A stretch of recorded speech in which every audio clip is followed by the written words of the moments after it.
Hello, you're welcome to The Point of View. My name is Salom Adunu, sitting in for your regular host, Bernard Koku Able. On The Point of View, which is your favorite current affairs program on television, we select the right topic, bring the right guest, ask the pertinent questions on your mind, and we often try to leave you with some insight. On the show tonight, we delve into, for the umpteenth time, the matter of Galamsey. Galamsey has been described as an existential threat to our society. Indeed, it is ravaging cocoa farms and so affecting the yield we get from cocoa, which has become a mainstay, or which has been a mainstay of Ghana's economy. Galamsey as well is destroying water bodies and doing quite a number of things, depriving government of the much needed revenue and many things. Tonight, we want to focus our attention again on how Ghana Water Company Limited is struggling to treat water for you and I. Indeed, in the central and western regions, the matter is getting to a head. In the Ashanti region also, they are threatening to shut down some plants. This is a matter for consideration on our table tonight. I'll take a short break, I'll return, introduce my guest, and then we'll get a discussion underway. This is The Point of View. You're welcome.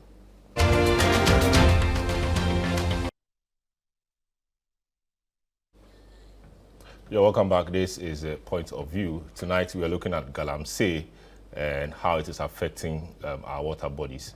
The Ghana Water Company Limited says that it is struggling to treat water in the volumes that will be enough or sufficient for our use, and that they are having to ration water at unprecedented levels because of the scourge of Galamsey. We've spoken about Galamsey many times on this platform, but we will not get tired. We'll continue talking about it. Indeed, in 2017, we declared a war against Galamsey. A media coalition was formed as a result, and many things came from that. Indeed, the president himself said he was putting his presidency on the line. But it does appear that even as the years have gone by, the situation has worsened.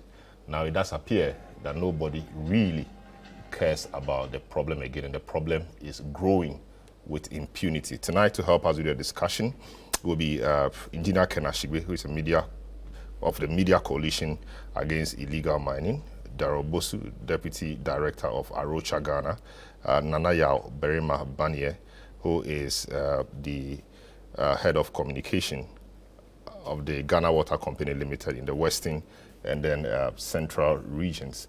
We will also be joined later on in the show by the Ashanti Regional person in charge of the Ghana Water Company Limited. Once he gets on, I will share his details with you. So, gentlemen, you are welcome to the program. Thank you very much. Let me start with you, Ken. We've been at this for a while, the media generally, and yourself and the role you play in the Media Coalition Against Illegal Mining, right from 2017. We chalked some successes. We thought that water bodies were regenerating themselves, but things went south, and here we are. Fighting this as the Media Coalition Against Illegal Mining, does it not get tiring for you? Salam, unfortunately, we don't have that luxury where your very existence, your very essence as a people is at risk, and so you have a situation where if you are in a war and you poison the water bodies of your enemies, it's considered a grave war crime. I wonder how they would describe the lots who would poison their own water. To the extent that we know that it's a matter of fact that renal diseases in some of these areas have quadrupled. The age at which people are attaining them have increased. We know also for a fact that we're seeing fetuses that the deformation is terrible. We're seeing babies that are born with, major, defects. We have seen, the loss of life. There was somebody who woke up from her house, went to just obey nature's call, and there was an implosion and the woman died. We have a recent example of a young man from KNUST had gone on vacation, going to help somebody. We've lost the life. There's several things that are happening. And the interesting thing is that we're told, and you alluded to the fact that our water bodies were regenerating. When we started this fight and the coalition was formed, we saw turbidities reduce. The WHO requires, NTUs of between 5 and 1 for water that we drink. Currently, we are being told by Ghana Water that the turbidity in the pra at the Hemang waterheads is at 14,000 NTUs.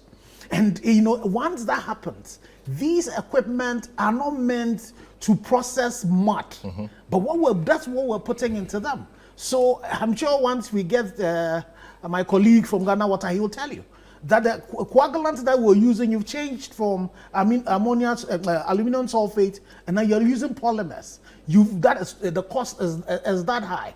But the interesting thing is that because they're also leaching some of these heavy metals into the water bodies, we're not even too sure how much of that Ghana Water is able to take out. And we also know for a fact that these heavy metals, when they get into our water bodies, they bioaccumulate, so they don't go away, and they start causing the damages. So when you sit in a country where all of this is happening, and all of us, including our leadership, apart from, again, it's important to, pay homage to the Otumfo, who uses our traditional judicial means and sees that one of his own is involved in such a heinous crime. They go through the whole process, sit as a Santeman Council, and then they exact the maximum punishment of a dismissal of these 3 chiefs. But then you flip that to the state, and you have the situation where the Minister for Lands and Natural Resources will point out Akonta mining, as being involved in an illegality in the Tanonimere Forest Reserve. There are journalists that have done works that show that the illegality actually was happening in the forest reserve. They were even mining beyond the buffers that have been done for the Tano River. Up till today, we have had several petitions to the IGP. The IGP has forwarded the petition to the Director CID. Nothing has happened to it. You had a situation where I don't know when he's an MCE or a DC, the former one for Bosomoyo Fremu, who was caught on tape confessing to an illegality. We all know the Minerals and Mining Acts, the sanctions that are in there when you sin against it. But what did we see? Initially when it happened, we were told that he had a funeral, so he was giving the laxity. You wonder if, Salon, you and I or Daryl, if we were involved in a criminality, would we be told to go and bury our dead and come back? But nothing has happened to him. All he's been done is that he's been told to step aside. Let me give you another example. Heritage Imperial were given a exploratory license. And so, but they had gone into the forest reserve with a lot of excavators. And any basic engineering student will tell you that you don't go exploring with excavators. And the interesting thing is that they had gone to court against Erastus. And in their court document, they had stated that their mining activities, they're not said exploration. But we had gone to the EPA and asked about their permit status. And the EPA stated categorically that they did not have an EPA permit to start mining. And this I even mentioned to one of the ministers, deputy ministers, live on TV. Nothing has been happening. So when you have the situations like this, where a senior minister can come and tell you that when Aisha Wan, for example, a nollie prosequa was filed against her, that, as a country, why would we jail one single person? It had to take an attorney general like the current one and the judge who sat on the case to ensure that we exacted. So when you have the situation where the state, the leadership, does not actually deal with its own who are involved in it, or all the big men who imported all of these excavators and come, then this is where we're going to go to. Where then now nature will start hitting back at us, because he would impose a drought on you at a time where your irresponsibility, because you're going into the next election, is at its highest. And then what you start seeing is that you start seeing this pocket of drought that is happening. Already you have a situation where if you're not careful, your grains are failing. And sometimes they think it's only in the north. I have a farm in the whole West District. I had about 15 acres of rice. I lost about 10 acres due to the drought. Wow. And you have all of that. And people are going to be struggling with food. And now you have water also coming in. Where are we going? So we cannot wait to say that, these manifestos that we have seen, We want to wait and get an election before we start implementing it, whether it's from the current vice president or it's from the ex-president. So the decision is now, and I'm happy that journalists, again, you have risen up to the task. And as the Constitution empowers you to do, we need to hold leadership to account. Great. Darrell, you work with forests and you work with a lot of things like that. What's your idea about the destruction caused by Galamsey to our forests and our water bodies generally? Yes, so thank you very much. I think I need to start from the fact that if you look at the way Ghana, we see planning, we have for a long time paid so much attention to our mineral resources and neglected the other benefits that the land gives us. So if you go to, that's why you see a situation where the Minerals Commission, for example, when they are giving mining concessions, they sometimes ignore that there is a river here, there is a forest here, and that tells you the level to which government prioritizes all the various assets that our environment provides us and the value it provides to citizens. So you go across the country, you see practically almost all the major basins. I mean, I don't know of any of them that is not polluted. Before, we could say that the Densu Basin was quite protected because it serves directly Accra. That's what feeds the Wager Reservoir. But over time, we have seen some level of illegal mining activity happening around the Densu Basin. We are struggling to work with communities to really apprehend these activities. But it's becoming very difficult because we're not getting a sense of support from the police as is necessary. So I think that if you look across the country, right in the western region, come to parts of the Ashanti region and also now to the eastern parts, you see that almost all the rivers. And then what is sad is that if you take a critical look at all the river systems and also all the abstraction points that is connected to the Ghana Water Company Limited, a lot of them are coming from streams that are emanating also from forest reserves. So for as long as these forest reserves that are kind of serving as headwaters for these rivers are destroyed, you see that they are also going to, and that is the case we are confronted with now, where you see a lot of our forest reserves practically under siege. If it is not from a so-called legitimate mining concession given by the government through the Minerals Commission with entry permit from the Forestry Commission and all of that, you see that the others are also suffering from some illegal encroachment. And I think Senior has already mentioned how Akonta mining went into one. It is not the only one. As I speak, communities around the Draw River, around the Draw Bounce area are talking about a pristine forest reserve that is soon going to be mined by a concession and an entry permit given by a government entity. So you see that we have not clearly prioritized the management of our forest reserves and our river systems. We tend to put more value on gold. What we are forgetting is that the gold will finish. But when that finishes, what are we going to drink? I say that it is not only about our water body that is being polluted. We do not also prioritize the service of the land for our food security. And that is how come you go to a lot of the districts, farmers are now crying out because when the miners come, nobody pays a heed to what the farmers say.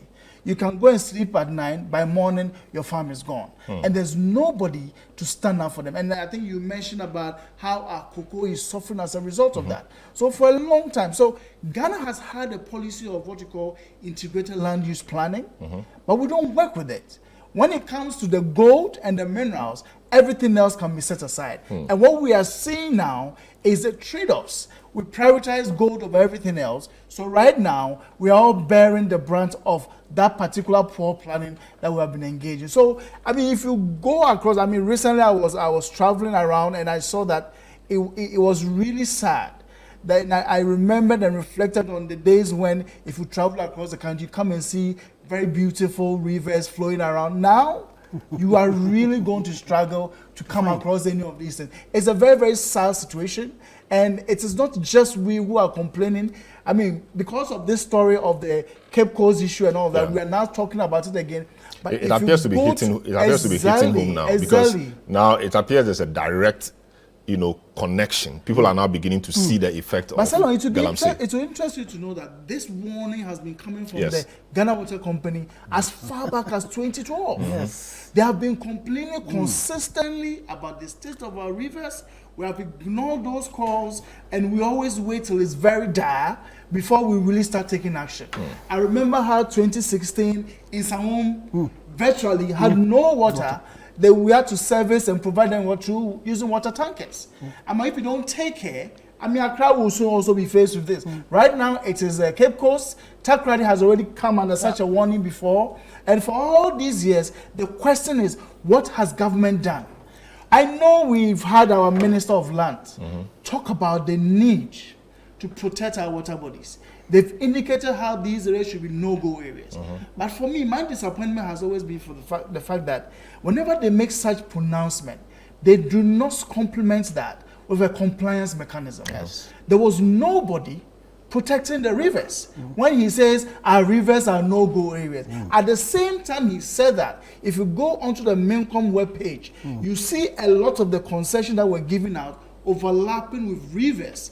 Lots of them, even now as we speak, you go on their website, you see some minerals concessions overlapping rivers. What's the missing link? Because we know that it is not proper to give areas with water bodies out as concessions. Even if you would give the area, it should be some meters or kilometers away, and we should ensure that the water bodies are kept safe. But why is it difficult for us to do this, in your view? I think it has to do with the level of impunity and also the prioritization the state itself has given to mining. And also when it comes to minerals prospecting in this country, Minerals Commission doesn't seem to have any boundaries.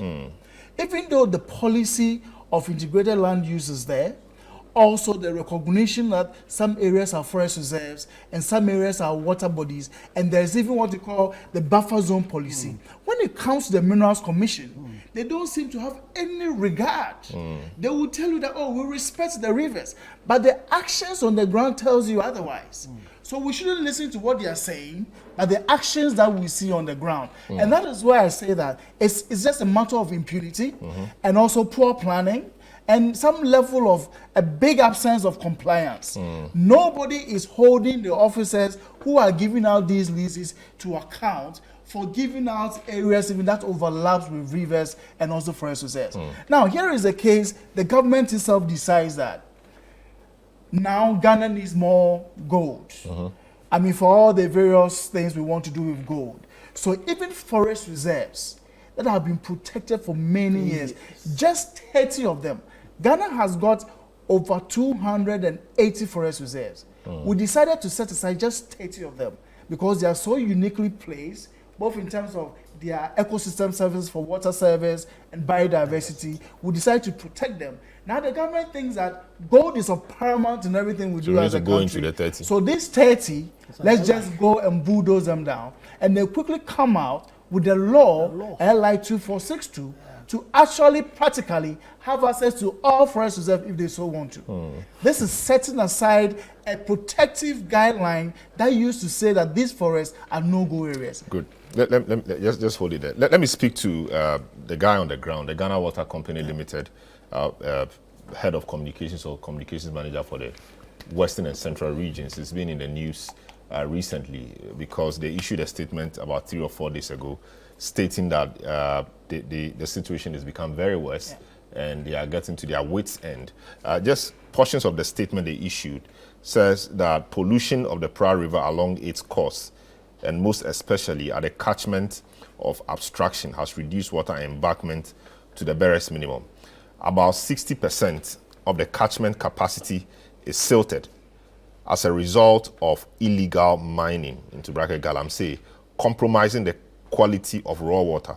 We are currently recording an average turbidity of 14,000 NTU instead of 2,000 NTU, designed for adequate treatment.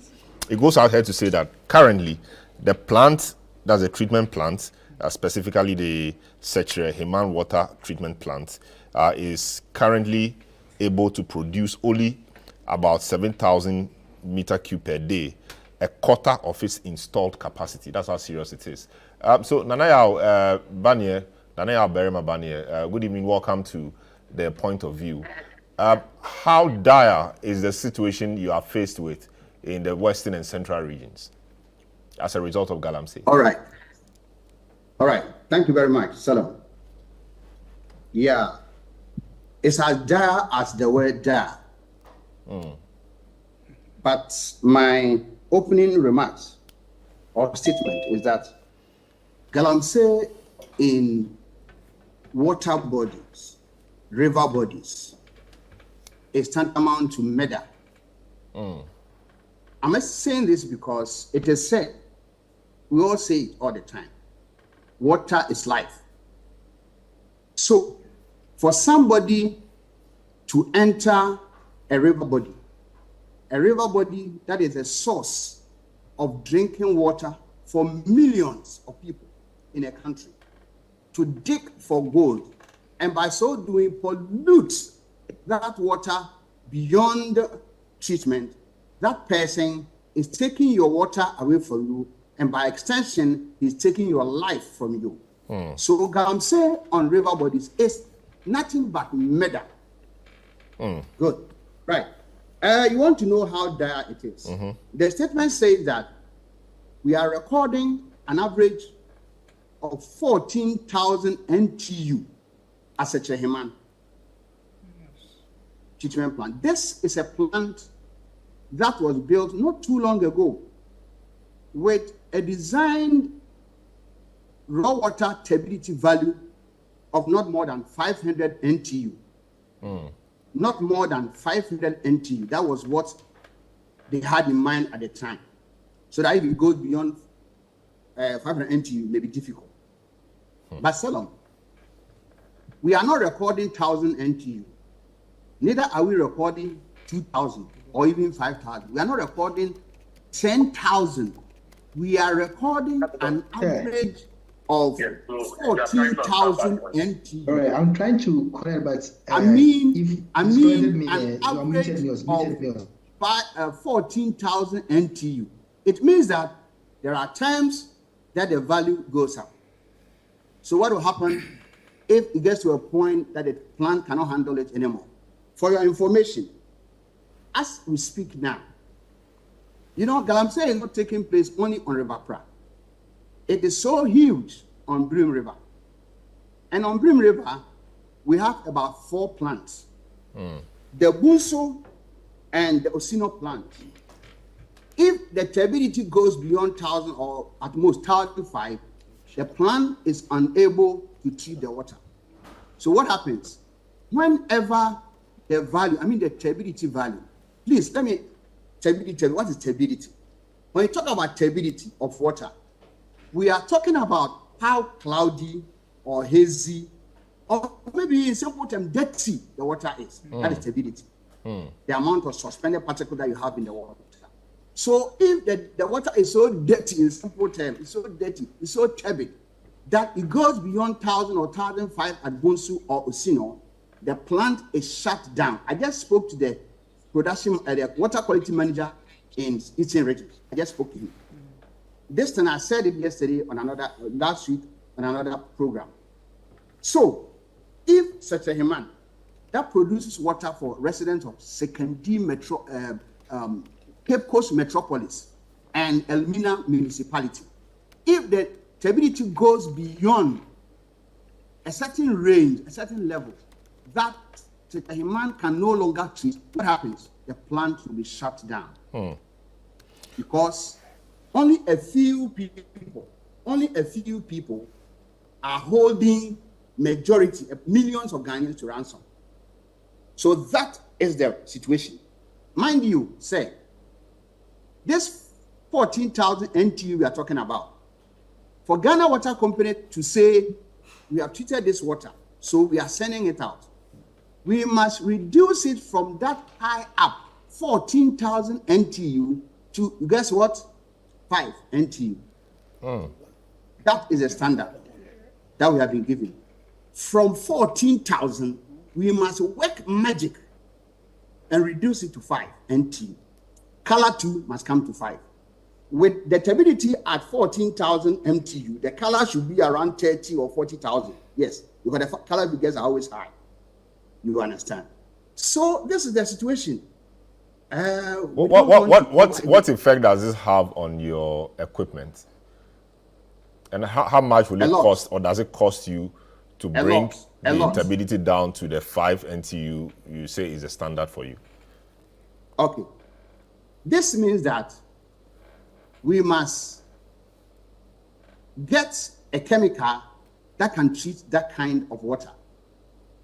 And that kind of water is so turbid that alum that we have used all these years, that even a child knows that alum is, they may not know is the term coagulant, but they know alum can clarify a dirty water. So we used to use alum, but now, say, we are unable to use alum anymore because it is no longer effective for the kind of water we have in the Pra River. So we have been compelled. I will tell you why I'm saying we have been compelled. We have been compelled to go for a coagulant called polyelectrolyte, or polymer for short. And polyelectrolyte, as I'm told, is 4 times more expensive than aluminum sulfate. Then why using polymer? If you don't use polymer, we can't treat the water, and we cannot get water for residents to drink. Myself, I won't get water. So that is it. In terms of cost of treatment, it has gone over the roof. Then also, because the water is so turbid, as the pumps, those electromechanical equipment, as they abstract the water, silt that the water is made of enters these pumps, and then they break down quite frequently. And we have to service them at very huge cost to the company. So on all fronts, we are suffering.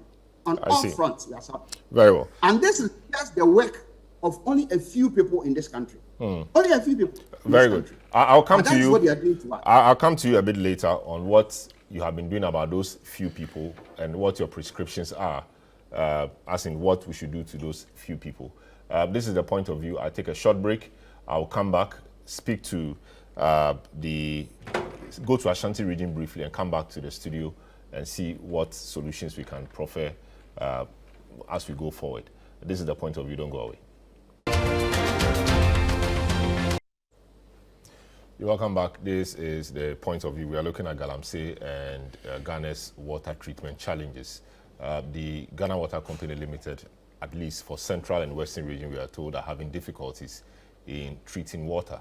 They say the water turbidity levels have reached, very unprecedented heights, 14,000 NTU, when the machines and equipment were built to process water or treat water at 500 NTU. And now they have to treat the 14,000 NTU to somewhere around 5 NTU before they supply to us to drink. And that is creating a lot of problems for them. Their machines are suffering. The water itself is not coming because of silting, and they are having to do so at very huge cost. So on all fronts, we are losing. And they attribute this problem to the Galamsey menace. Let's go to Ashanti region. The problem is not only in central and western. Ashanti region too is suffering. And Ashanti's population is huge. Let's speak to the head of the Ghana Water Company in Ashanti, Dr. Hansen Mensah Akwete. He joins us on the line. Hello, Doc. Good evening. Welcome to the point of view. What is the situation with Galamsey and water treatment in Ashanti region? Thank you so much. I'm grateful. Please, can you hear me? Yes, I can. All right. I think we are experiencing, may I say good evening to your cherished listeners and all our customers that we cherish so much. The issue is about high turbidity levels in our raw water supply at our treatment plant, especially at Odaso treatment plant, resulting in severe operational challenges and an imminent need to shut down if the plant is not rescued at this time because of further implications, which later on I'll explain. So, because we know how many people does this Odaso treatment plant serve in the region? We have a customer strength over there, almost about 60,000 people that we have to serve at the Odaso. That is, it's the Odaso enclave through to Obuasi town. It's a large population that we have to serve them. And then what turbidity levels are we looking at? Now, the turbidity levels for our raw water as we have as of now is stating that we have 5,000 NTU, which is a measure of turbidity, and the colors are around 12,000, between 10 and 12,000 platinum cobalt units.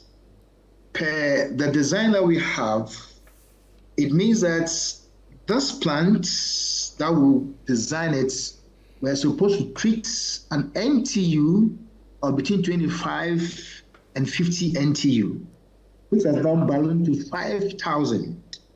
Then the color per design was between 125 platinum quartz to 130, and that also has ballooned to 10,482 platinum cobalt units, which means that we have exceeded the safe operational threshold, and it is posing a risk of water quality, treatment efficiency, and even public health as far as our operations are concerned. So what have you been doing as Ghana Water Company to help protect the Odaso water body, for example? I know it's a problem bigger than just Ghana Water Company, but what have you been doing yourselves to help protect the water bodies from pollution? Currently, what we are doing is massive education, because we know that the alluvial issue, which involves the Galamsey activity in working right in the bed of the river, that has brought about suspended colored particles, increase the turbidity levels, and they need education as much as possible. So we are engaging the communities as to how they will own up and take up the resources that serve the community as an important and critical factor to the safety and the survival. So what we tell them is that the water that is available is for their own use and for their own benefit and health, public health concerns. So we need to protect it together. And we think that... Do they appreciate it when you tell them that? Because if they appreciated it, clearly it should show in how they see people who engage in Galamsey. Or you think the economic factors are more immediate than thinking about water bodies, suffering, drying up and all of that? When you tell them that the water is for their own good and so they should protect it from Galamseyers, etc., what's the response you get? We let them know that it's for their own safety and public health conditions. And you can see from their faces that they will wish the situation is turned around. But somehow you could see that sometimes they are powerless to even stop those actually perpetrating this activity, which we see as illegal within the confines of their environment. So therefore it makes... The situation is dire, like you're painting, because 5,000 NTU when the machines and equipment are to process 25 to 50 NTU. In the case of the central region, machines are to process 500 NTU, but we currently have 14,000 NTU. I mean, hugely bad situations there. This is a national security matter. I know military has been involved at some point, etc. I've not really seen the result of that. But have you written to national security, for example, complaining about the problem and asking for assistance? Because this is clearly a national security problem. And if so, what have they been saying, or what did they tell you? Yeah, concerning reports sending to national security, I'm sure letters have gone far to that level, indicating the state of our treatment system in terms of the impact of the Galamsey on our operations. And I'm very, very sure that they are aware. Secondly, we have discussed this even at the DISEC or the municipal coordinating level for them to appreciate the need. We've even gone there together to see the impacts the Galamsey activity is having on our treatment system. Where for Odaso, for instance, what happens is that the treatment is designed to produce about 4 million gallons a day. And currently, what we are able to abstract for operation is just about 1.5 million gallons a day. Out of the 1.5 million gallons that we're supposed to produce to Odaso and Obuasi Enclave, we throw about 72%, which we call a process loss, of the same water that we abstract for treatment, which means that it's only left with about 28% of potable water or potable water to serve all those customers. Very well. Invariably, it's very inadequate. Very well. And let them know that if this continues, a time will come that they will not even get even a drop of water in their taps, even to eat or drink. That's So they see it as very consequential effect, which they must also do something about it. I see. Yes. Ken, so just hang in there. I'll come back to you. Ken, so we appear to know the problem, all right? So we see the water bodies just on the screen, and everybody is saying, is it a lack of political will, or is it just lack of ideas from our duty bearers, ideas to get people out of that situation? Because what we say, I don't even know if it's factual, is that they do so because there's no job. And so if you give them jobs or you create the avenue for alternative sources of income, they will stop that and go do the other jobs. So is it that we lack the ideas to create the jobs, or is just lack of political will? Because we know the problem, and we know how imminent, the danger is. So it's a combination of, I'm not too sure it's for lack of knowledge, lack the knowledge we have. It is the fact that there are quick wins out of this. It is a very Esau mentality where we think we've cut our tongues and, we have some meat that we're chewing. I was telling you before we came out that let's just take coconut. If you take an acre of coconut and you plant, let's take the worst case scenario. After 5 years, you will start harvesting. For that acre, you would make $2,500 a year. That would have its productive life over 30 years. That is $75,000 that you would make. If you take an acre of, where you're Galamsey, maximum you would make out of that, it's still $6,000, and it is gone. And not only is it gone, it leaves you with a lot of diseases and all of that. But our politicians who themselves are benefiting from this illegality, they would not go and do the tough job of explaining it, putting in systems that make sure that when these people do it the first 4 years, what it is it that we are sacrificing. So it is not for the lack of understanding. They understand it. They are more knowledgeable than I am. The challenge we've had is that our politicians themselves have benefited out of this illegality. They've benefited out of this exploitation, and they continue to do that. If you just, as a social science student, if you go back and look at the cyclical nature in which our Galamsey have gotten worse. It's gotten worse very close to elections, close to the 2016 election, close to the 2020 elections, and now we're beginning to see this. So it is not for the fact that they don't know. They want the easy money to be able to use to get, propagate their election and then look out for them. They want to anger the people. The few. And the interesting thing is that majority of the people within these mining communities are victims. And there's just a few and so that capture has happened. These people are the rich people who then fund our political parties. These rich people are the people who give the monies out to these, so they make a lot more of the noises. And we also have not had our politicians and our leaders be able to educate our people and carry them along. Darryl was telling us something about the discrepancy between cocoa and rubber, to the extent that the farmers know how much they would make out of every tree, and they can compute it for you, and they have a corporate body that would follow them and ensure that is done. So that the farmers are not left alone. Exactly. But you have the situation. Cocoa board. What is cocoa board doing? Currently, we have a situation where we have the lowest yield, in a very long time. We have a situation where the Chinese, and we need to call them out. It's not only the Chinese who are in there. There are people from Burkina Faso, there are people in Cote d'Ivoire, in our Sahel regions who are coming here. Why are they coming here? They are only coming here because for you, when they come here, there are no consequences.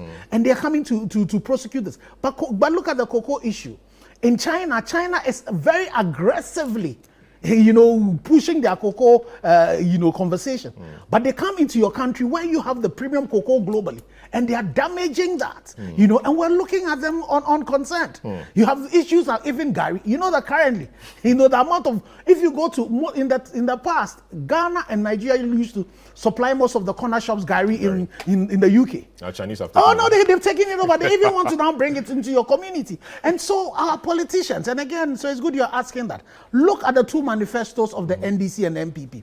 You look at all of them, and then they, so golden age of small scale mining. They're looking at, the carrot side of it. But the gold board, we see the gold board. So we see gold board exploration that they want to do, which are making all available proven reserves data by which the are Geological great. Survey and all of that. Yes, all of them Reclamation fund, very important, etc. But you see, all of this, if you have a child who has a major surgical need and there's blood gushing out, you don't start talking about the way you would give it milk and all of that to be able to grow. What you want to do is to stop the hemorrhage. Look at the two manifestos. It does not look like, a manifesto. No, there's no agency. There's no crisis management in there because they don't want to anger the people. All they are looking at is how do we do this thing, and so it is really important that we look at our politicians in the eye and say, we are in a crisis. At this stage, the former president, the current vice president should be coming together and working together with the current president and saying that, what? So far as this crisis is concerned, we are not going to play politics with it. You see the way Israel, with all the things you can complain about what they're doing, they come together because they know that it's an existential threat. But what do we see? No. And so it is important that we tell our politicians, the president is the current one that we've given the mandate to, he has to do the work. But all the politicians who are leading this should leave completely that and support the president to say, we want to immediately, tomorrow, start taking some drastic action that deals with the scourge that we have, whilst we also are trying to find ways in which, yes, all of these nice ideas that we want to do, and it's very important, they need to be able to decide that these are the areas we are going to mine and find ways in which we can empower Ghanaians to do that. Well. But the hemorrhage has to stop. I'll take a short break, come to Daryl to help us appreciate how close we are to importing water into the country, because we've heard those reports many times, and how we need to approach the fight again. I will take concluding remarks from my panelists, and we'll call it a day. This is The Point of View. We'll be right back. Yeah, welcome back. This is The Point of View, final lap. Next few minutes we'll be out of here. So, Daryl, of course, we've seen reports. One from Dr. Eric Henry Ofosuado, an environmental parasitologist and a researcher. He is predicted that Ghana may import water in some years ahead if conscious efforts are not made to stop illegal mining. A number of people have said the same. EP has said the same. Even Ghana Water Company itself has said the same. How close are we to that, Daryl?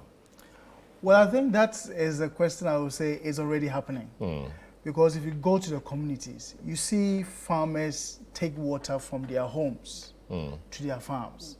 Gone are the days where you used to see farmers just carry empty bowls. So they carry water from home to go and drink on the farm. To go and drink on the farm. And even for work that they would do on the farm, like watering crops and all of that, they have to really bring water from the house.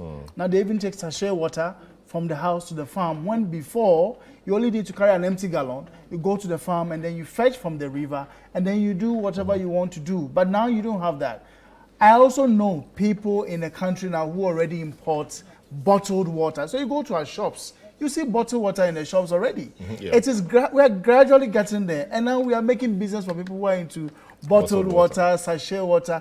It will surprise you, a lot of the places where mining is happening, seriously, the very people who are the miners are the ones who are processing the water in the city and bringing it to the community people to purchase. So it tells you that right now, if really looking at all our major basins, which is actually serving all our abstraction points across the country, if you don't take care, yes, we keep saying that we will be important, but really nobody will sell us water. Because water is now becoming really a crisis around the world. The water supply needs is increasing, so nobody is going to give us water. We really need to start taking steps to be managing the water resources that we have as a country. And that is where the issues of the buffer zone policy is very, very important. I know the ministry Ministry of Land started training people called the river guards as to whether they are working or not. Nobody knows about it. But I think as a country, we have not prioritized the value that water provides. So for us. the approach leadership should adopt now is prioritizing the value of water services. From Yes, such I mean, natural I don't think that the current development trajectory that we have, where we think that the minerals is what is really going to put Ghana, give us a game changer, and give us more value, it's wrong because the minerals will finish. Yes. And then when it is, what are we going to do? We are not going to drink the gold.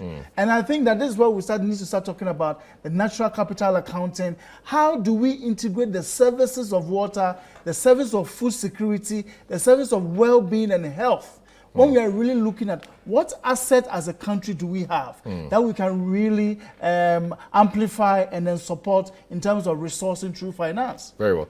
Nanaya, final words from you. Ghana Water, I know you guys are in a difficulty. What is the way forward in a few seconds? The way forward is that we are hoping. Yes, we are hoping. Hope is very important. Without hope, there's no point of living. That one day, these illegal miners will be forced out of our river bodies. So we will have the liberty to produce as much water as Ghanaians want. So this is what I can say. Very well. Thanks so much. Dr. Akwete, how are we to proceed? I mean, what is your word to duty bearers? Military, national security, what is the way forward? I think one word can reverse the whole process by just saying that everyone operating under illegal condition Galamsey processes should halt. And I believe that when the president did that in 2017-18, we saw an improvement in the recovery of the health of the water we have. And same could be done so that we can come back to the drawing table and see how best we could put better mitigation measures before we allow anybody to attempt to even mine in close to our river bodies. Thank you so much. Very well. Thanks so much to you too. Ken, I end with you. The fight, you know, what else should we be doing? I mean, I think that... Have we lost it yet? Or? Oh, no, well, I'm a perpetual optimist. I think that we need to, where the conversation that you have begun, we need to continue it. The coalition will have a meeting coming up tomorrow. We need to re-strategize. The things that we're doing, we need to continue doing, but we need new things. We need to get some lawyers who are minded. We need to start taking duty bearers who are not doing their jobs. We need to start taking them to task. We need to start having conversation with our those people we call development partners and say that if really they value us, then they should also start asking questions of our people. That if you're not doing the right things, we need to also get, especially our middle class, the docility of our middle class has to stop. And, you know, and they think they are in crowd, they will buy the imported water. And you don't think it's a difficult time to have this discussion? It is a difficult time. It is a very difficult, it's a difficult conversation for me to have. I had thought, my thought was that let's wait, let's get these elections over, that we'll start on a clean plate. But unfortunately, because of survival, unfortunately, because of all that we're beginning to see, you know, we cannot wait. And that's why I would call at this particular time, we need to call on the political parties that this is not the time to play with Galamsey. It's a time where we need to see all of them come together and say, how do we deal with it? Because the failure, you know, all of them are involved in the failure. So they should all be part of the solution. But we need to change the way we need to do our things. And the media, unfortunately, you are our last vanguard. You need to rally around together and see how we sustain this and hold the feet of the current president, the current government, everybody else to the fire, and ensure that we can do a reversal of this. Otherwise, what is coming for us, hope will not save us. I tell you. Oh, Nanaya says, yeah, hope is important. By the way, final word, Daryl, what should we be doing? So I think for now, what we need to do is that we need to start prioritizing the protection of our rivers and streams. If you want to restore the rivers, you can't do that if you don't stop the illegalities. So I think that there was a proposition some time back that our rivers should be no-go areas. If for nothing at all, Let's leave the rivers now, out. leading up to the election, let's deploy people, the police, to really start protecting our major bases. That for me is the way to go. As a stopgap measure, whilst like he said, we start with a clean sheet. I mean, after the elections, then we know that this was, but until then, we need to seize all of these activities around our rivers. Very well. Thanks so much. Darrell Bosso is Deputy Country Director for Arocha. Kanashigbu, we know him, of the coalition, Media Coalition Against Galamsey. Nanayao Banier, also Public Relations Officer or Communications Manager for Ghana Water Company Limited for the Western and Central regions, and Dr. Hansen Mensah Kwete, Head of the Ghana Water Company Limited in Ashanti region. My name is Selom Adunu. I sat in for Bernard Avle. Have a good evening and catch you some other time. Thank you.